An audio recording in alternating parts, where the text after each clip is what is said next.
Hello guys, welcome to Madhu web tech. आज की जो वीडियो है ये हमारे एक सब्सक्राइबर हैं उनके लिए है। उन्होंने कमेंट किया था पीएचपी ब्लॉग प्रोजेक्ट की जो सीरीज़ थी, ये 25 वीडियोस, इसमें हमने एक प्रोजेक्ट बनाया था ब्लॉग वेब एप्लीकेशन। ये प्रोजेक्ट हमने क्रिएट किया था। तो इस प्रोजेक्ट के हवाले से यहाँ पे उन्होंने वीडियो नंबर 17 पे कमेंट किया है कि hi Madhu web tech, hope you are doing well. I want to say that co admin can access add_cat.php page, it add_user.php page. तो इनका कहना यह है कि को एडमिन एक्सेस कर सकता है add_cat.php और add_user.php के पेजेस को। तो इनको मैंने रिप्लाई दिया था कि I will check it and answer you. If co admin can access then I will create another video tutorial and show you how you can prevent this pages from co admin. तो ये pages जो हैं वो accessible होने चाहिए सिर्फ admin के लिए, सिर्फ एडमिन के लिए, को एडमिन के लिए एक्सेसिबल नहीं होने चाहिए। चलिए चेक करते हैं इन पेजेस को। यहाँ पे आके सबसे पहले मैं एज अ एडमिन लॉगिन करता हूँ इस एप्लीकेशन को। 1 2 3 4 पासवर्ड रखा था, तो ये देखें ये लॉगिन कर लिया है मैंने एज अ एडमिन। तो एडमिन को कैटेगरीज का ये जो ऑप्शन है ये भी डिस्प्ले होगा और यूज़र्स का ऑप्शन ये भी डिस्प्ले होगा। तो वो कह रहे हैं कि add_cat वाला पेज, ऐड कैटेगरी वाला पेज और ऐड यूज़र वाला पेज ये एक्सेसिबल हैं को एडमिन के लिए। अभी ये देखें यहाँ पे रोल है एडमिन और को एडमिन। अभी मैं लॉगिन हूँ एज अ एडमिन, तो एडमिन को तो एक्सेसिबल होना चाहिए ये पेज भी। इसके अंदर ऐड कैटेगरी वाला, ऐड यूज़र वाला पेज हो या ऐड कैटेगरी वाला पेज हो, ये सारे पेजेस एडमिन के लिए एक्सेसिबल हैं। लेकिन एज अ को एडमिन लॉगिन करके देखते हैं कि क्या उसको भी एक्सेसिबल हैं। यहाँ से इसको लॉग आउट करते हैं और यहाँ से मैं एज अ को एडमिन लॉगिन करता हूँ। तो यहाँ पे कैटेगरीज और यूज़र्स के पेज उसे एक्सेसिबल नहीं है। लेकिन विकास जो हैं, विकास सिंहपाल, ये कह रहे हैं कि add_cat.php एंड add_user.php के पेज ये एक्सेसिबल हैं को एडमिन को। तो इसको एक्सेस यहाँ से करके देखते हैं कि एक्सेसिबल हैं। मैंने ऑलरेडी चेक किया हुआ है, एक्सेसिबल हैं। add_user.php, ये देखें ये भी एक्सेसिबल है। और यहाँ पे add_cat वाला पेज अगर करें तो ये भी को एडमिन को एक्सेसिबल है, जो कि यूआरएल में इस तरह करके उससे एक्सेस नहीं होने चाहिए, ये एक्सेसिबल नहीं होने चाहिए। जस्ट ये एडमिन के लिए एक्सेसिबल हूँ। को एडमिन इसमें यहाँ पे यूआरएल में छेड़छाड़ करके यहाँ से इनको एक्सेस ना कर सके, इससे हमने प्रिवेंट करना है को एडमिन से।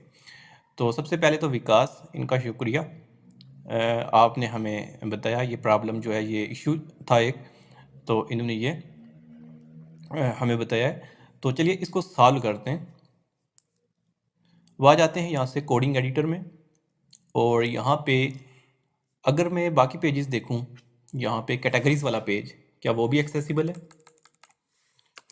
categories.php, तो categories.php को जब एक्सेस करते हैं तो वापस वो रीडायरेक्ट कर देता है हमें इस पेज पे, यानी कि वो एक्सेसिबल नहीं है। तो चलिए चेक करते हैं उसको कैसे हमने रिस्ट्रिक्ट किया था।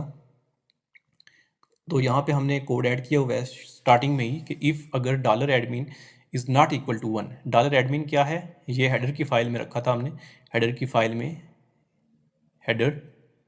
और यहाँ पे अगर नीचे आ जाएं, अगर आपने मेरी प्रीवियस 24 वीडियोस जो है वो सीरीज़ पूरी देखी है तो आपको पता होगा। विकास इन्होंने देखी है, ज़ाहिर है इनको इसीलिए इन्होंने इशू ये ट्रैक किया है।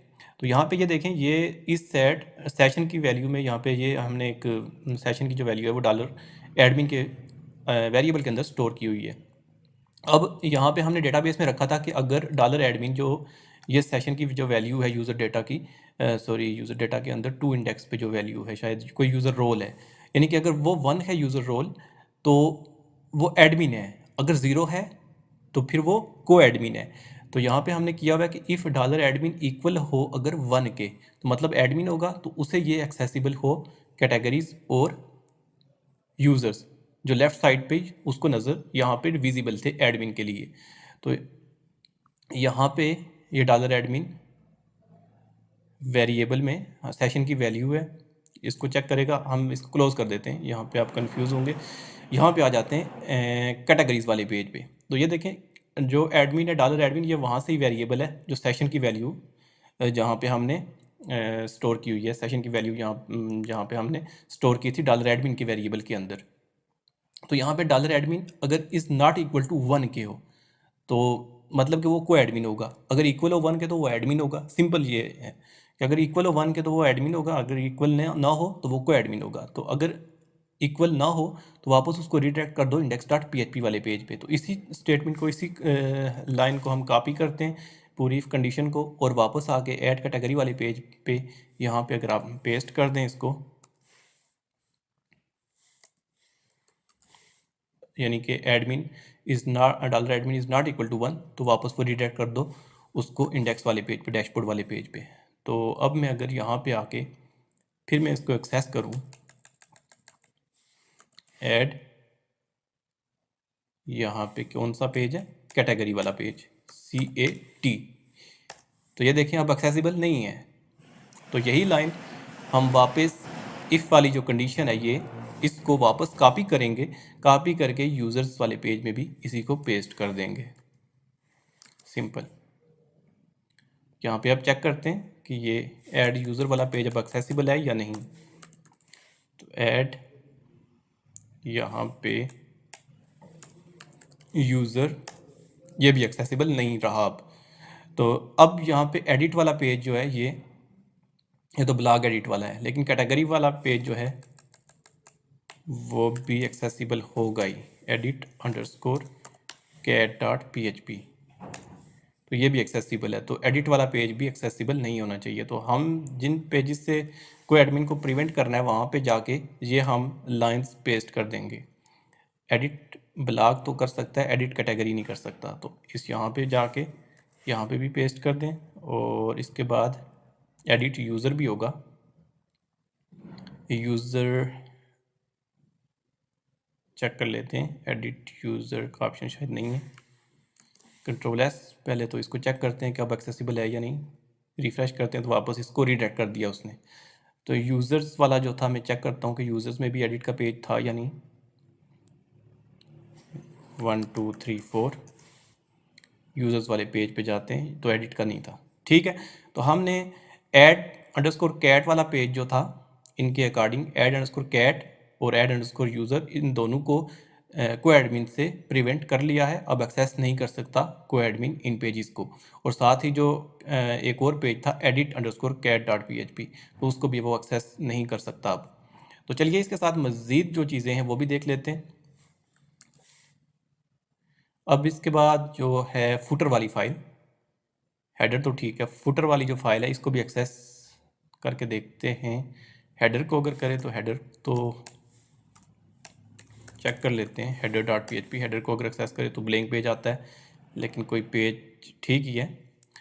तो इनको जब ऑनलाइन करेंगे तो इसको रूट डायरेक्टरी से बाहर हम अगर कर दें htaccess, जब वो बाद में बताऊंगा, अभी हम इसको कर लेते हैं फुटर डॉट php। तो ये देखें ये पूरा ही ब्लैंक पेज आ जाता है। तो इसको प्रिवेंट करना है हमने, फुटर डॉट php को भी डायरेक्टली कोई एक्सेस ना कर सके। तो फुटर डॉट php वाला जो पेज है, इस पे हमने सबसे पहले हेडर वाली फ़ाइल सब में है ना, हेडर वाली फ़ाइल जो है वो सब में है। तो इस हेडर वाली फ़ाइल में हम एक कांस्टेंट डिफ़ाइन कर लेते हैं। डिफ़ाइन कांस्टेंट का नेम हम रख लेते हैं ब्लॉग, सॉरी इसको सिंगल कोट्स के अंदर रख लेते हैं ब्लॉग। ये एक कांस्टेंट बना लिया, आप कोई भी नाम दे सकते हैं। तो इसको कर देते हैं यहाँ पे ट्रू। ये मैंने एक कांस्टेंट डिफ़ाइन कर लिया। क्या किया, कांस्टेंट डिफाइन किया। अब हेडर वाली फाइल में इसलिए किया कि हेडर वाली फाइल ऑलमोस्ट सब फाइल्स में ही इंक्लूड है सिवाय फुटर के। तो यहाँ पे कांस्टेंट मैंने डिफाइन कर दिया। फुटर वाली फाइल में जाके यहाँ पे मैं PHP का कोड लिखता हूँ। यहाँ पे आके मैं करता हूँ इफ़, अगर सॉरी डिफाइन नहीं बल्कि यहाँ पे अब करेंगे हम डिफाइंड, अगर डिफाइंड ब्लॉग नॉट डिफाइंड कर देते हैं इसको, इफ़ नॉट डिफाइंड ब्लॉग, अगर ब्लॉग डिफाइंड नहीं है, ऑफ कोर्स नहीं होगा इस पेज पे, चूंकि हेडर वाली फाइल में हमने डिफाइन किया है और हेडर वाली फाइल बाकी फाइल्स में है तो बाकी पेजेस एक्सेसिबल होंगे। जबकि फुटर वाली फाइल में इफ़ नॉट डिफाइन, अगर नॉट डिफाइन हो तो वापस उसको रीडायरेक्ट कर दो कहाँ पे, जैसे हमने ऐड कैटेगरी वाला पेज या कोई भी इनको रीडायरेक्ट किया है उसी तरह इसको भी रीडायरेक्ट कर देते हैं। यही लाइन कॉपी करके यहाँ पे आके ये पेस्ट कर देते हैं, header location index dot php, तो ये यहाँ पे आ जाएगा। Control S. अब मैं अगर फुटर को एक्सेस करूं, यहाँ पे देखते हैं फुटर डॉट PHP एक्सेसिबल है या नहीं। तो अभी भी एक्सेसिबल है। लाइन नंबर 3 में कोई एरर भी आ रहा है, चलिए चेक करते हैं इसको। ओके, सो ये सेमीकोलन तो यहाँ पे नहीं आना चाहिए, और यहाँ पे एक ब्रैकेट ये, एक ये, यहाँ पे एक ब्रैकेट और होगी। Control S. अब चेक करते हैं, और इसके बाद एक और काम करते हैं, यहाँ पे डाई भी कर देते हैं इसको। Control S. अब चेक करते हैं, तो वापस इसने रिडायरेक्ट कर दिया। एक दफ़ा फिर मैं यहाँ पे फुटर डॉट PHP लिख के चेक करता हूँ। फुटर डॉट PHP लिखा, इंटर प्रेस किया, तो वापस उसने मुझे रिडायरेक्ट कर दिया इंडेक्स डॉट PHP पे ही। अब वो भी रिस्ट्रिक्ट हो गया, उसको भी कोई डायरेक्टली एक्सेस नहीं कर सकता। इसके बाद डायरेक्टरीज आ गई। विकास ने हमें कुछ चीज़ें बताई हैं सिक्योरिटी के हवाले से, तो हम मज़ीद भी इनको एक्सप्लोर करते हैं, जितनी भी इसमें मिस्टेक्स हैं वो दूर कर लेते हैं। तो अपलोड की डायरेक्टरी भी डायरेक्टली एक्सेसिबल ना हो, और वेंडर की जो ये डायरेक्टरी है ये भी डायरेक्टली एक्सेसिबल ना हो। तो यहाँ पे अगर मैं चेक करूँ, यहाँ पे एडमिन के बाद ही है, एडमिन के अंदर ही है शायद। यहाँ पे चेक करते हैं अपलोड, तो ये देखें अपलोड वाला जो डायरेक्टरी है वो एक्सेसिबल है, तो ये भी एक्सेसिबल ना हो। इसके लिए क्या करेंगे, सिंपल इसके अंदर अपलोड वाले फोल्डर के अंदर जो डायरेक्टरी है इसके अंदर कंट्रोल एस करके मैं यहाँ पे एक फ़ाइल बना लेता हूँ index.php। क्योंकि कोई भी डायरेक्टरी है उसके अंदर अगर index.php वाली फ़ाइल होगी तो डायरेक्टली पहले वो एक्सेस होगी। तो यहाँ पे index.php जब भी कोई अपलोड वाले डायरेक्टरी को एक्सेस करेगा तो index.php वाली फाइल एक्सेस होगी सबसे पहले। तो इस index.php वाली फ़ाइल के अंदर हम ऐसा कोड लिख देते हैं कि इसको वापस वो रिडायरेक्ट कर दे। रिडायरेक्ट किधर कर दे, वही लाइन जो कॉपी पेस्ट हमने की थी लोकेशन, लेकिन ये अब इस फोल्डर के बाहर आके तो वापस इस इंडेक्स वाली पेज पे उसको रिडायरेक्ट करना है हमने। तो कैसे करेंगे, यहाँ पे डॉट डॉट और ये स्लैश लगा लेंगे। तो अब मैं अगर इसको एक्सेस करूँ, रिफ्रेश करूँ अगर, तो नहीं एक्सेस हुआ। अब देखते हैं अगेन, इसको फिर मैं अपलोड, नहीं हो रहा एक्सेस। ओके ठीक है, अब मैं लॉग आउट करके अब मैं यहाँ पे अगर करूँ, अब भी एक्सेस होगा या नहीं, और नहीं होना चाहिए। अपलोड, इंटर प्रेस किया, नहीं हो रहा। ठीक है, ये तो प्रिवेंट होगी डायरेक्टरी प्रिवेंट हो गई, कौन सी, अपलोड वाली।